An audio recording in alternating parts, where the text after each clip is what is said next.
Hi all, ഇന്ന് ഞാൻ വന്നിരിക്കുന്നത് നല്ല ഈസിയായി തയ്യാറാക്കാൻ പറ്റിയ ഒരു ബിരിയാണിയുടെ റെസിപ്പി ആയിട്ടാണ്. ചിക്കൻ പൊരിക്കുക, ഉള്ളി വഴറ്റുകയൊന്നും ചെയ്യേണ്ട, അല്ലാതെ തന്നെ കുക്കറിൽ വെക്കുന്ന ഒരു ഈസി ആയിട്ടുള്ള റെസിപ്പിയാണ്. നല്ല ടേസ്റ്റും ആയിട്ടുള്ള റെസിപ്പിയാണ് കേട്ടോ. അപ്പോൾ ഇത് പ്രവാസികൾക്കും അതുപോലെ ബാച്ചിലേഴ്സിനും ഒക്കെ ഉണ്ടാക്കാൻ നല്ല സിമ്പിളാണ്. അപ്പോൾ അതാ നമുക്ക് ഉണ്ടാക്കാൻ തുടങ്ങാം. ഞാനിവിടെ 1 കിലോ റൈസ് ആണ് ഉണ്ടാക്കാൻ വിചാരിച്ചത്. അപ്പോൾ അതിലേക്ക് വേണ്ടിയിട്ടുള്ള മസാലക്കുള്ള വെജിറ്റബിൾസ് ആട്ടോ ഈ എടുത്ത് വെച്ചത്. അപ്പോൾ ഇതൊക്കെ നമുക്കൊന്ന് നന്നായി ഒന്ന് തൊലിയൊക്കെ കളഞ്ഞ് കഴുകി വൃത്തിയാക്കി എടുക്കാം.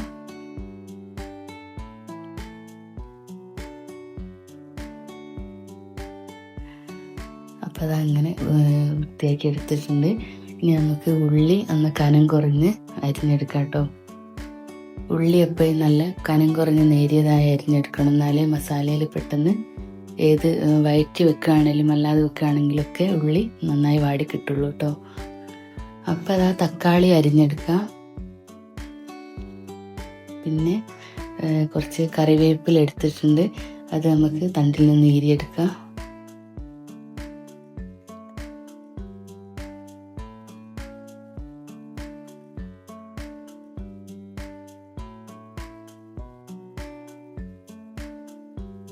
അങ്ങനെ കറിവേപ്പിലെല്ലാം തണ്ടിൽ നിന്ന് നേരിയെടുത്തിട്ടുണ്ട്.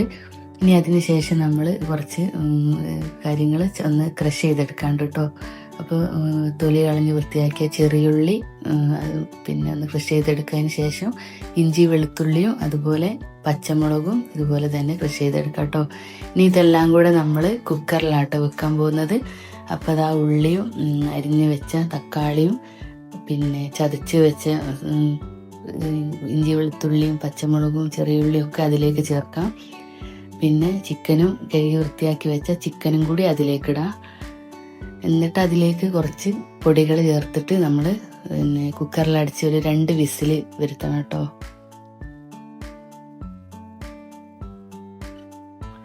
അപ്പം ആ പൊടികളായിട്ട് കുറച്ച് മഞ്ഞൾപ്പൊടിയും അതുപോലെ തന്നെ കുരുമുളക് പൊടിയും കുറച്ച് ഉപ്പും ഇട്ടാട്ടോ ഇത് വേവിക്കുന്നത്.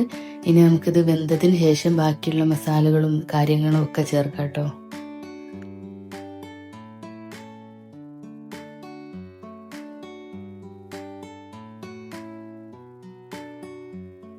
പിന്നെ ഞാൻ കുറച്ച് വെള്ളം കൂടെ ചേർക്കുന്നുണ്ട്, ഒരു 1/4 ഗ്ലാസ് വെള്ളം കൂടെ ചേർക്കുന്നുണ്ട്. ശരിക്കും വെള്ളത്തിൻ്റെ ആവശ്യമില്ല, കാരണം ഉള്ളിയും തക്കാളി ചിക്കൻ എന്നൊക്കെ വെള്ളം ഇറങ്ങാനുണ്ട്.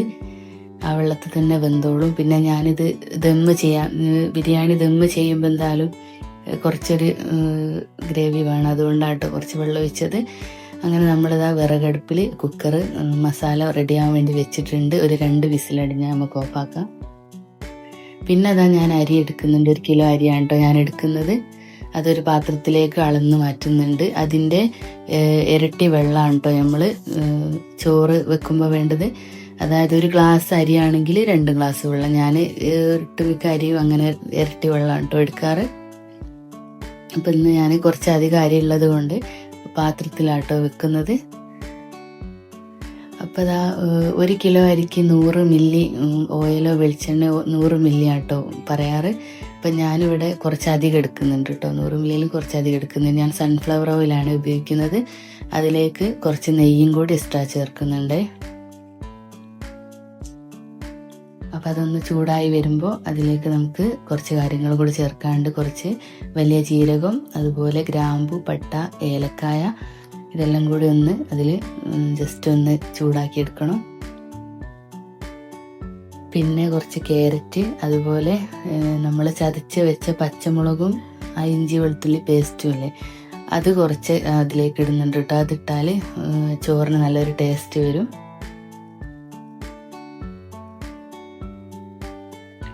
അപ്പം അതാ അതും കൂടി ഇതിലേക്ക് ചേർത്ത് നന്നായിട്ടൊന്നുകൂടി മൂപ്പിച്ചെടുക്കാം.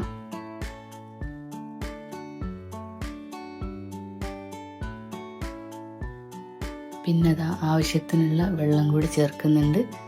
അപ്പോൾ അരി എടുത്തതിൻ്റെ ഇരട്ടി വെള്ളം കേട്ടോ ഒഴിച്ചത്. നിങ്ങൾ കുക്കറിൽ വെക്കുകയാണെങ്കിൽ ഇങ്ങനെ തന്നെ ഒഴിച്ചാൽ മതി. ഒരു 2 വിസിലടിച്ചിട്ട് ഫ്ലെയിം ഓഫ് ചെയ്താൽ മതി കേട്ടോ. അപ്പോൾ നല്ല പാകത്തിന് വെന്ത് കിട്ടും ചോറ്. പിന്നെ അത് ആവശ്യത്തിനുള്ള ഉപ്പും കൂടെ ചേർത്തിട്ട് നമുക്ക് ഇതൊന്ന് ഒരു അടപ്പ് കൊണ്ട് അടച്ചു വെക്കാം. അപ്പോഴേക്കും എന്താ നമ്മുടെ മസാല ഇവിടെ റെഡി ആയിട്ടുണ്ട്. അതിന് വേറൊരു പാത്രത്തിലേക്ക് നമുക്ക് മാറ്റാം കേട്ടോ.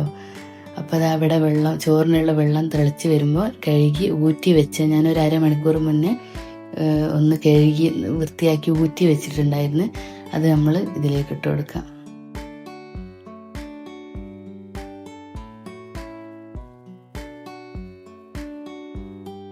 ഇനി പെട്ടെന്ന് തന്നെ ഒന്ന് വെള്ളം വറ്റി വരും കേട്ടോ. ചോറ് വേകുന്നതിനനുസരിച്ച് പെട്ടെന്ന് തന്നെ ഒന്ന് ഇളക്കിക്കൊണ്ടിരിക്കണം, അല്ലെങ്കിൽ അടി പിടിക്കും.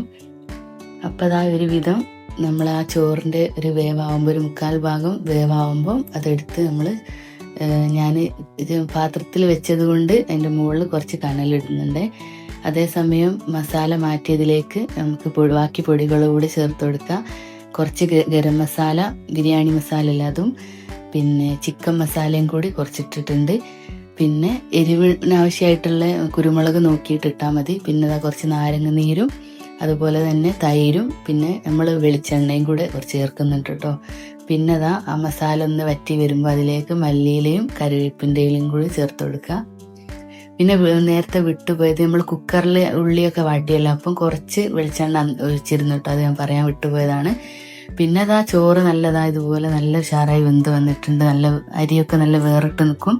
അപ്പം ഞാൻ ഇതിലേക്ക് പിന്നെ ദമ്മ് ചെയ്യാം കേട്ടോ. ഒരു വാഴയില വെച്ചിട്ടുണ്ട്. വൃത്തിക്ക് ഒന്ന് ദമ്മ് കിട്ടാൻ വേണ്ടിയിട്ട് വാഴയില വെച്ച് അതിൻ്റെ മുകളിലേക്ക് ചോറിട്ട് പിന്നെ നമ്മൾ കുറച്ച് പൊരിച്ച് കോരിയ ഉള്ളിയും അണ്ടിപ്പരിപ്പും മുന്തിരിയും ഒക്കെ ഒന്ന് വിതറി കൊടുത്ത് ഇതുപോലെ നല്ല ഉഷാറായി വന്നിട്ടുണ്ട് കേട്ടോ ചോറ്. ഇനി നമുക്ക് വേറൊരു പാത്രത്തിലേക്ക് ഈ ചോറ് മാറ്റി മസാലയും ചോറ് സെപ്പറേറ്റ് ആക്കി എടുക്കാം. അപ്പോൾ അത് അത്രയേ ഉള്ളൂ കേട്ടോ. നല്ല ഈസിയാണ് കേട്ടോ. എല്ലാവരും ഒന്ന് ട്രൈ ചെയ്ത് ഫീഡ്ബാക്ക് കമൻറ്റിലൂടെ അറിയിക്കാൻ മറക്കരുത്. ഇഷ്ടപ്പെട്ടാൽ ലൈക്ക് ചെയ്യണം, ചാനലൊന്ന് സബ്സ്ക്രൈബ് ചെയ്യണം കേട്ടോ. അപ്പോൾ അതാ എല്ലാവരും ഉണ്ടാക്കി നോക്കണം. ഇത്രയേ ഉള്ളൂ. നല്ല അടിപൊളി ബിരിയാണി റെഡി ആയിട്ടുണ്ട്.